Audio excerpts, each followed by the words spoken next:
I want to take a moment for men history, a moment of men history moment. And Sean is here, my producer. An amazing men history moment story from about Robert Frost. Frost. Who is this from? Where we get this? Oh, it should be from Britannica. Britannica? Yeah. Is that a news site? I mean, a website? Right. It's kind of like Britannica? Britannica. Yeah, it's kind of like Wikipedia or something like that. Okay.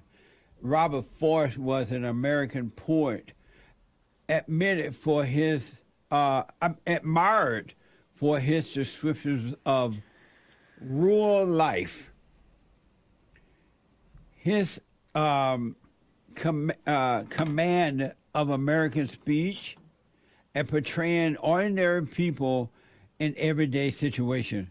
Watch this from biography first. Robert Frost is one of the most widely read and beloved of American poets, as well as one of his greatest. Four-time Pulitzer Prize-winning poet, Robert Frost was a national celebrity, famous for writing poems about rural life using American colloquial speech. While most people associate Robert Frost with New England, he was born in San Francisco on March 26, 1874, and he moved to New England at age 11 after the death of his father. By the end of his career, Robert Frost was showered with honors. He received over 40 honorary degrees. He also received the Congressional Gold Medal and 4 Pulitzer Prizes. At the age of 86, in 1961, Robert Frost was asked to read at John Fitzgerald Kennedy's inauguration. The land was ours before we were the land.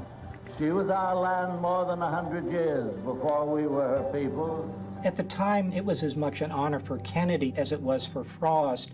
Poetic to the end, Frost's tombstone read, "I had a lover's quarrel with the world." When Amherst College built the Robert Frost Library, Kennedy agreed to give the keynote address, and it was one of the great speeches of his presidency. In that speech, Kennedy wrote, "When power corrupts, poetry cleanses." He was thinking very much of Robert Frost as a poet who spoke truth to power. Amazing. And you say? Robert Frost, born in 1874, a while ago. And by the way, Sean is my producer, for those who don't know, and one of the experts here on the Jesse Peterson Show. Right. Repeat that. You say what now? Born in 1874, so long time ago. Long time ago. Yeah. What, Yeah, it was a different country back then. he helped conquer the land from the Indians, right? I Was mean, he one of the cowboys? No. he was a farmer. Nice. Yeah, he was more of a rural type of guy, homesteader. But yeah, poetry. You know, back when people really appreciated language more than they do today. Yeah. Before phones, before television. You know, maybe people had novels in their house, but a lot of the entertainment people got was from everyday conversation, you know, and they took a more appreciation in language. And so he used, they said in the description there that he had a command of the American English language. And he wasn't writing this elitist, you know, just like, you know, a lot of the other guys we talk about, this was poetry for everyday people and about everyday people. Nice. There's a painter out there, Norman Rockwell. You probably may have heard of him. I have. He just painted scenes of everyday American life, sort of, you know, exalting regular, ordinary people. So Robert Frost used what they call colloquial language, and it's language used in ordinary or familiar conversation. It's not formal language. It's not literary language. Language used in everyday conversation. So he took everyday conversations and turned them into poetry. Amazing. So they say that when he was little, when he was, you know, sitting in his bedroom when he was little, he would hear conversations through the door. You know, conversations you hear in another room. Right. You can tell what they're about without hearing what they're actually saying. Yeah. So it's like the music of a conversation will tell you what the conversation is about. Nice. Just the tone, just by people's tone, you can hear what they're talking about without knowing the actual words. Yeah. So his poetry is very much like that. Amazing. They don't make them like they used to. Right. What the? Right. Here is one of his most well-known poems. This poem is called "The Road Less Traveled." Right. This is from Dare to Rise. Watch this. Two roads diverged in a yellow wood,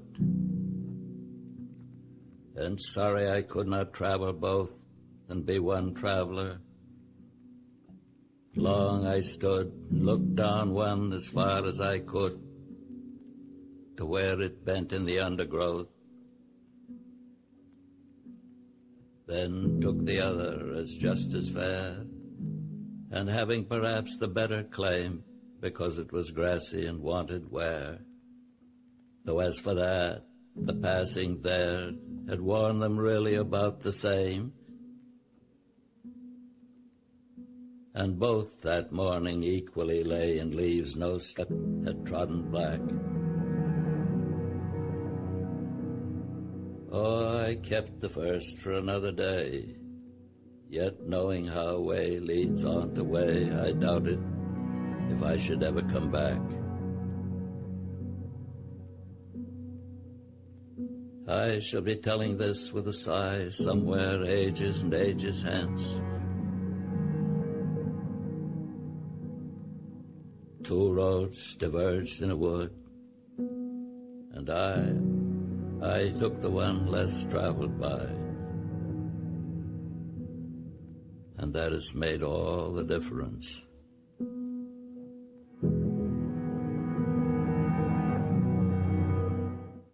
Amazing. The road less traveled. Right. So what are your first impressions of that that poem? First of all, That was him speaking, by the way. that was him. Amazing.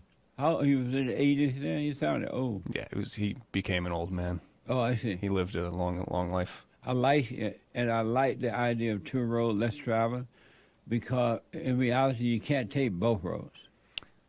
There's only one road you can take. Bingo. And also, a lot of people misinterpret that poem. They'll put it on Hallmark. It's on every Hallmark card, like, I took the road less traveled. But a lot of people misinterpret it because there's a lot of hidden meanings. You know, he's looking back. He's telling it with a sigh. He's talking about how they're both similar roads. Yeah. That really one wasn't any better than the other. Yeah. So it's almost like he knew that he had a decision, but it wasn't much of a decision at all. Like, it really doesn't matter which road. And also, most people hear that, they assume he meant physical roads. Yeah. We were talking about spiritual road, that straight and narrow path, as opposed to that wide road that leads to Right. destruction. Right. Love that. You know, poetic meanings in certain images. Yeah. When we were talking about Hemingway, and he was looking over the bridge and he saw the fish in the water, the trout, and so the trout was keeping itself steady. So from Nick, who's standing on the bridge, he's looking down in the water, and the trout is steady in the water, but the stream is moving. So from the trout's point of view, it's moving through the stream, but from his point of view, the trout is steady in the water. Yeah. So you can be sure that he had that image in his head as something other than what it literally was. Absolutely. And that could represent any number of things. You know, it has such a powerful, wide-ranging meaning. Well, one thing for sure, black men and white men were wiser back then than they are now, period. If I hadn't grown up in the era, in my generation era when men were still wise, I would think this dumb as they are today.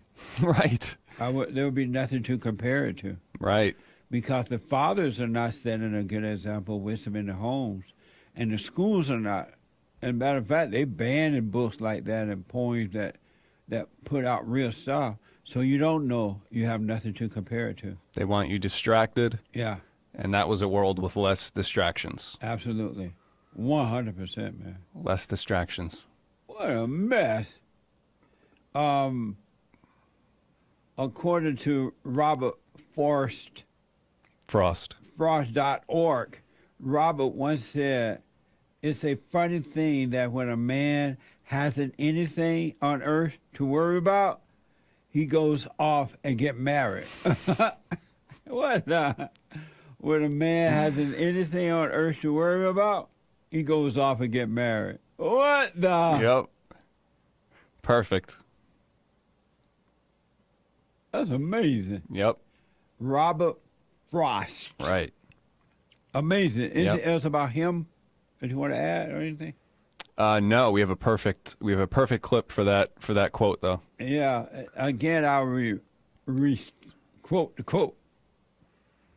Robert Frost once said, according to robertfrost.org, it is a funny thing that when a man hasn't anything on earth to worry about, he goes off and get married. And this is what, quote unquote, this is what he was talking about. Walking into hell. Watch this from TikTok. Better, For better, for worse, for worse, for richer, for richer, for poor. for poorer.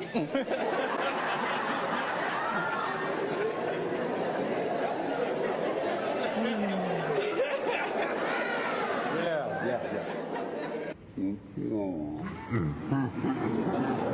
We hit that snag about 20 times in counseling. Brill made it very clear to Jonathan, you cannot be broke. In sickness In sickness and in health. and in health. To love, cherish, and to obey. We didn't talk about that one in counseling. We did talk about that in counseling. Yes, we did. So you want me to repeat that again? You want to just keep going? I think we can keep going. All right. Wow. He should have ended that right there. No, instead he just laughed it Yeah. off. Everything's gonna be fine. Laughed right into hell. She took such joy in being disobedient. Isn't that amazing? He's standing there about to marry the devil, and the devil tells him, I'm not going to follow you. I'm not going to obey you. He still does it. Right. And the minister, I guess there, The pastor. he's giving them counseling, Right. beforehand. Yeah. And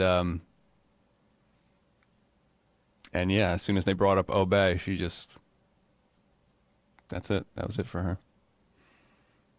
So Poor guy. best of luck to them. I'm telling you.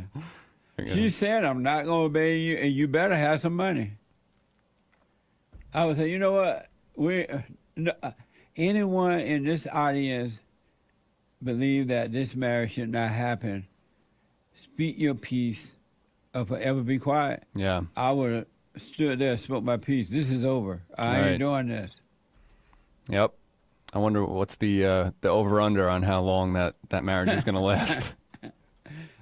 Until the day after the honeymoon. Right. What a mess. Thank you, man. Yeah, no problem. Amazing man History Month. Thank you. Sure.